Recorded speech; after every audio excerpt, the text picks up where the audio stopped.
सर्व नहीं आती है, क्या सर्व नहीं आती है? गुंडागर्दी करते हो, बूढ़े को गिरा दिया जाता है। इतना कौन सा गुंडागर्दी करते हो?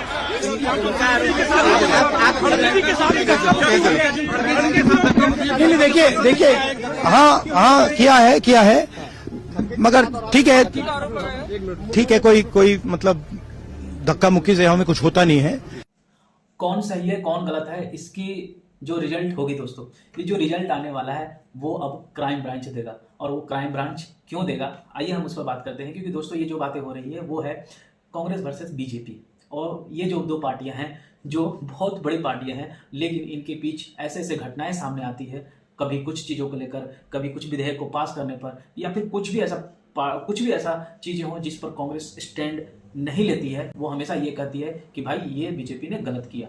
आइए हम समझते हैं कि जो अभी घटनाएं घट रही थी, जैसे अभी जो संसद में जो सत्र चल रहे थे उसमें बीजेपी के द्वारा जो अमित शाह हैं उन्होंने एक स्टेटमेंट दिया, और वो अंबेडकर को लेकर दिया था स्टेटमेंट कि लोग अंबेडकर करते हैं और फिर वो अंबेडकर को ही नहीं मानते हैं, लेकिन वो अंबेडकर करते हैं, क्या वही भगवान है? इस तरह की टिप्पणी चल रही थी।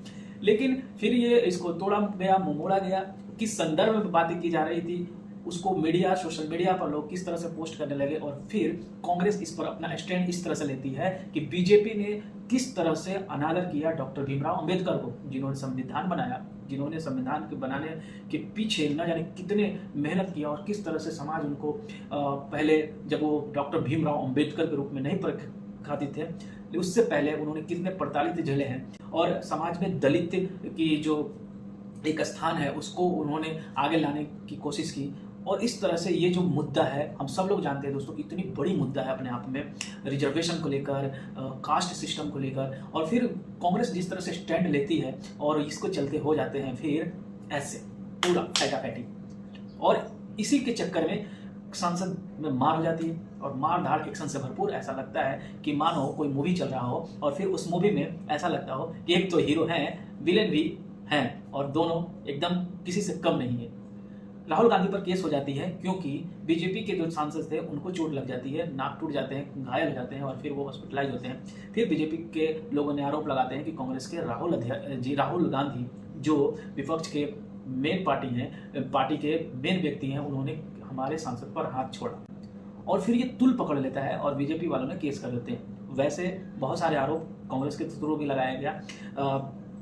खड़गे जी जो हैं, मल्लिकार्जुन खड़गे जी, उन्होंने भी बोला कि ये तो हमें बदनाम कर रहे हैं, जबकि इन्होंने बीजेपी वालों ने ही हाथ छोड़ा है, और इस तरह के मामले जो हैं चलते आ रहे हैं। अब ये बात समझने की कोशिश कीजिए कि संसद भवन में आज के डेट में समय समय पर कुर्सियां, ऐसा लगता है अगर वहां लाठी रख दी जाए, बंदूक रख दी जाए, तो ये लोग आपस में कटमर पड़ेंगे। आम जनता इनको चुन के भेजा है वहां पर, और हमें ऐसा लगता है कि ये हमारी मुद्दाएं तो उठाते हैं, लेकिन इन मुद्दाओं को उठाते उठाते मालूम चलता है कि चप्पल लाठी जूते सब चलने लगते हैं, चाहे विधानसभा हो चाहे लोकसभा हो। और ये चीज़ें अब जो है ना लोगों के सामने छिपी नहीं है, क्योंकि तो कैमरा लगा हुआ रहता है, और वो कैमरा सब चीज़ लोगों के सामने ला देता है। आरोप लगते हैं, प्रत्यारोप लगते हैं, और फिर ये हम बात करते हैं, जब आपस में मिलते हैं तो भाईचारे के रूप में मिलते हैं, और फिर बोलते हैं कि देखिए हमारे लोकतंत्र की सबसे खूबसूरती बात यही है कि केस हो जाए, मारापीटी हो जाए, हमले हो जाएं, फिर वो बॉक्सर जो होते हैं उनको निकाल के बाहर कर दे, फिर ये गुलाब उठाते हैं, गुलाब के फूल देते हैं कि राजनाथ सिंह को ये लीजिए प्यार का मोहब्बत की ये पहले निशानी वाली चीज़ें हैं। तो ये लोगों को समझ में नहीं आता है कि वास्तव में चल क्या रहा है। ये आपस में लड़ाई झगड़ा मारपीट सब कर रहे हैं, फिर आपस में प्रेम भी दिखा रहे हैं, और फिर हम लोग क्या बोलते हैं, बेवकूफ़। वो बोलेंगे कि फिर हम तो आपके लिए लड़ रहे हैं। लेकिन समझने वाली बात है दोस्तों कि जब कोई पार्टी इतने सालों तक राज की और कुछ दूसरी पार्टी जो है अब सत्ता में है, तो अपने अपने समय में हर कोई अपना ही दांव दिखाता है, ये तो फैक्ट है।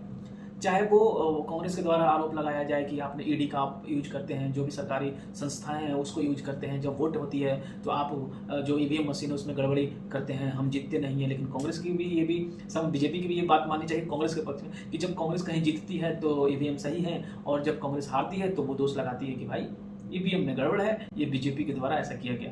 अब तो ये रोना जो है ना हमेशा सामने आ ही जाता है। अब कितनी सच्चाई है क्या है। और देखिए सबसे बड़ी बात है कि राहुल गांधी पे ये जो आरोप लगे हैं कि आपने हाथ छोड़ा है, तो भाई कैमरा होगा ना, कैमरा सब चीज़ क्लियर कर देगा, क्योंकि सामने तो नए सांसद हैं, भवन है, और उसमें हर जगह कैमरा लगा हुआ है। लेकिन ये क्राइम ब्रांच के सामने चला गया है फाइल।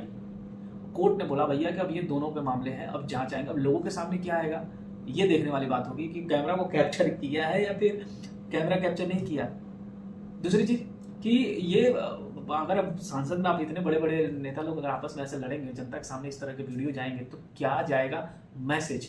और सिर्फ इंडिया के अंदर नहीं भाई, अदर कंट्रीज में क्या मैसेज आएगा कि भारत की जो संविधान को बोलते हैं कि दुनिया के सबसे बड़े लोकतांत्रिक देश के संविधान है, और उसके लोग ऐसे लड़ जाते हैं, मतलब विपक्ष दल के नेता ही ऐसे लड़ जाते हैं, फैटाफैटी करने लगते हैं, तो फिर क्या ही मैसेज आ रहा है। आप कमेंट सेक्शन में दोस्तों जरूर बताइए, आप देख रहे थे द संतोष वॉइस, तो इस वॉइस को आगे ले जाइए और फिर आप प्यार से कमेंट दीजिए कि इन नेताओं के चक्कर में क्या मैसेज जा रहा है देश को, ये जरूर बताइए। तब तक के लिए धन्यवाद, जय हिंद।